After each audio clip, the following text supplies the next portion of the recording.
Hello, welcome to Coffee with Viking. I am the Viking. And instead of coffee now, it's tea. Now, I have come across a lot of videos on YouTube about how bad a lot of Christian films are. And to be honest, for most of them, I actually have to agree. Great message, but not executed right.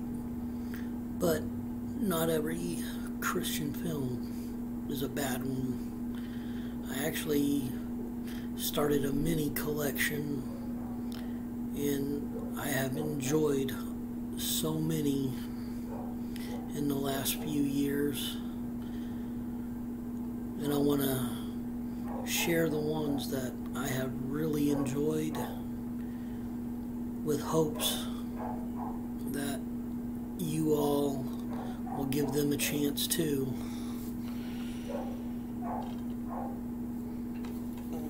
There's some of these I have yet to watch yet, but since it's over, there's The Christmas Angel with Kevin Sorbo in it, and this one here is actually a really good film.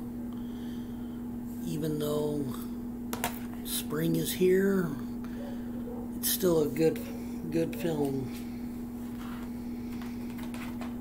Speaking of Kevin Sorbo, What If? This one here, well, next to The Passion of the Christ, this one here was one of my introductions to Christian films, and it was my introduction to Pure Flix.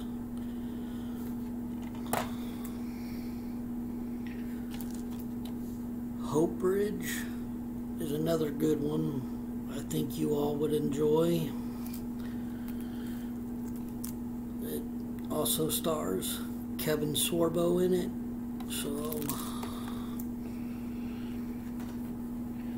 and I do have all but the second one right now of The God's Not Dead's, even the newest one, We the People.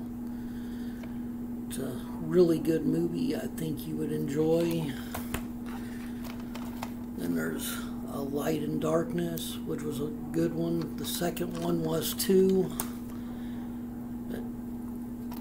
And then, of course, the first one.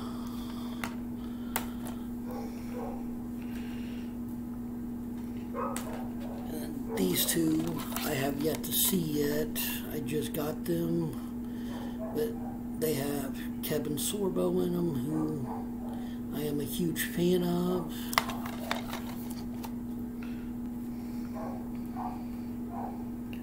Then we have I Can Only Imagine, which is the biopic of Bart from Mercy Me and how he came to write one of the most iconic songs.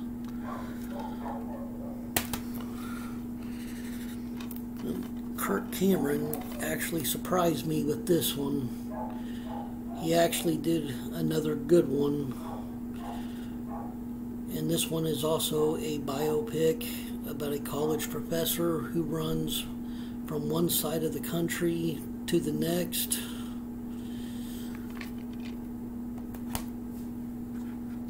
And then as far as Kirk Cameron is concerned, this is probably the best he's ever done. I highly recommend this and anything from the Kendrick brothers, which also includes Courageous, which Fireproof was about marriage and letting God be in control. This one is about fatherhood and letting God be in control.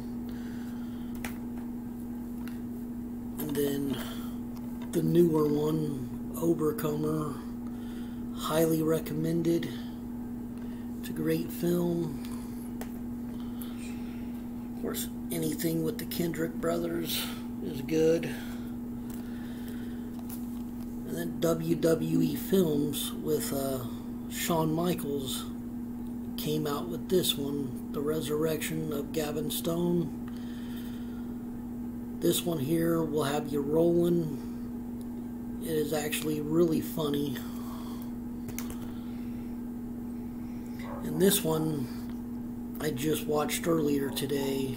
It's based on a true story about this family who takes in a stray dog, and the ending is really sad. I highly recommend this one. Pureflix is responsible for bringing this movie to us. And pretty much anything from Pureflix, I give a thumbs up to. There might be a few exceptions with Pureflix, but most things I give a thumbs up on. Speaking of, we're going in times with this one, Jerusalem Countdown, which stars David A.R. White. It's a great one. Not the best of the end time movies that I've seen, but it really is a good one.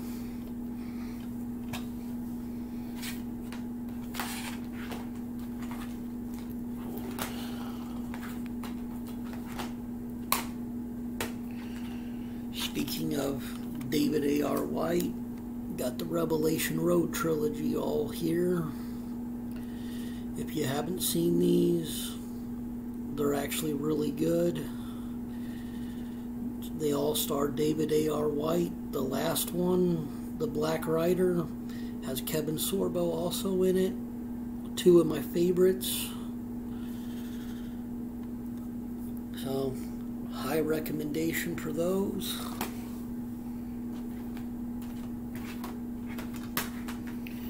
And then I wound up finally finding my all-time favorite of the end time films. And no, we're not talking Left Behind. We're talking David A.R. White's The Moment Afters. Both of them came in this set. If you haven't seen these, I recommend them. These here are actually my favorites of all the end time films, so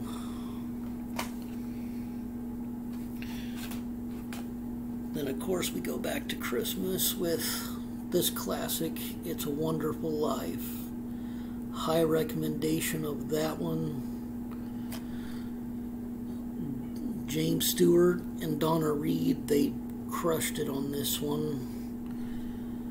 So if you have not seen this, high recommendation. It is a true classic. And this one I actually just came across browsing through Tubi. It's Lucy Shimmers and the Prince of Peace. It's about a little girl who winds up getting really sick and has to go into the hospital, where she befriends a prison inmate who had to go to the hospital, who's in need of a kidney. That's all I'm going to say, because I don't want to give anything away on this one, but it is a beautiful story, and I think you would enjoy this. And then of course, Coffee with Viking, I had to get this one, Coffee Shop, which, great movie. It's got the girl from Smallville, the one that played Supergirl, and Kevin Sorbo also is in this one. Of course, a lot of what I have here is Kevin Sorbo and David A.R. White.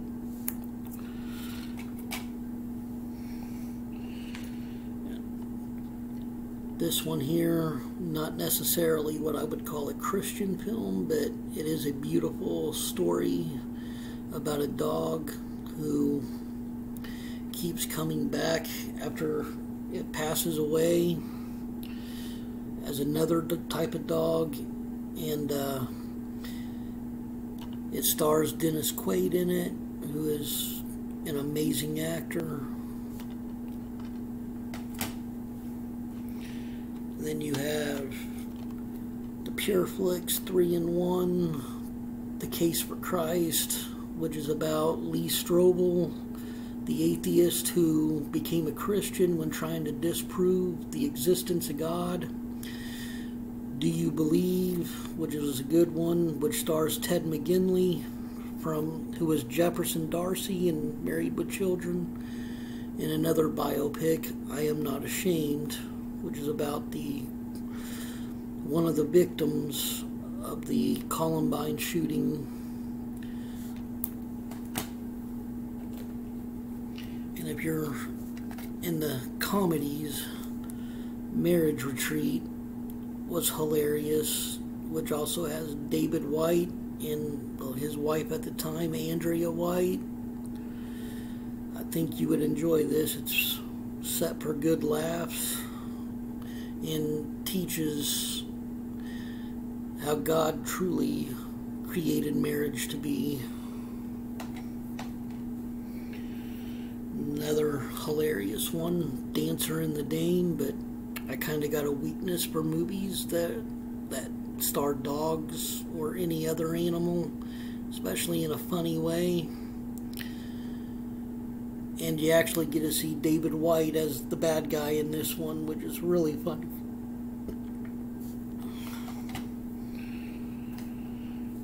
And here you have Kirk Cameron's sister in Finding Normal, which is pretty funny, has a great message about humbling ourselves. I highly recommend that. Now, this one I only wanted for The Wager with Randy Travis. I haven't watched The Imposter yet, but The Wager, great film.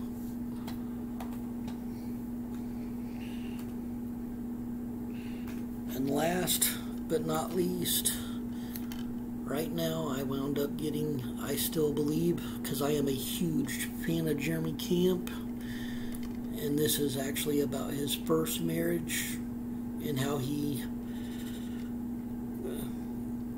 got into the music business.